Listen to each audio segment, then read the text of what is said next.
दोस्तों अस्सलाम वालेकुम। ड्रामा सीरियल दुलाब दुलाब जी अॼु जेका ख़बर आहे दोस्तों, हिकु बहितरीनु ख़बर आहे। जीअं जीअं हाणे दुलाब अॻिते वधी रहियो आहे, उन जी जेको आहे न किस्त दिलचस्प ऐं कहाणी जे गाना सनसनीखेज़ ऐं ज़बरदस्त थींदी पई वञे। अचण वारे एपिसोड में मंसूर खान पंहिंजे जेको उनजे मथां दाग़ लॻो आहे गद्दारी जो, उन खे बहाल कीअं कंदो, उन शाहनवाज़ खान जा इहे मकर फ़रेब कॾहिं पकड़ में ईंदा, ख़बर कीअं पवंदी माण्हुनि खे त सॼो कमु शाहनवाज़ खान जो आहे। सॼी अपडेट्स ॾींदासीं हिन नंढिड़े वीडियो में, इनखे आख़िर ताईं ॾिसंदा दोस्तों। लाइक सब्सक्राइब शेयर भी ज़रूरु कंदा।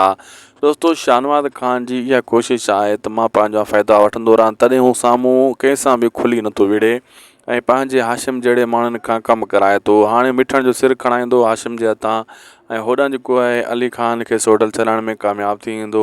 हुन रहज़न जेको आहे मंसूर खान जी हिकु बि न मञंदो ॻाल्हि। मंसूर खान उनखे वॾी सम्झाइण जी कोशिशि कंदो त इहो जेको आहे तूं में मोह में जेका इख़्तिलाफ़ आया आहिनि, इहे सभु मीर जाफ़र जा कम आहिनि, असांखे विढ़ाइणु चाहे थो। लेकिन कोन सम्झंदो जेको आहे हिते मुराद उन जी ॻाल्हि। पीरलुनि जो भाउ चवंदो आहे त मंसूर खान जी ॻाल्हि ते एतबार करणु घुरिजे, मथां हू किथे सच चई रहियो हुजे।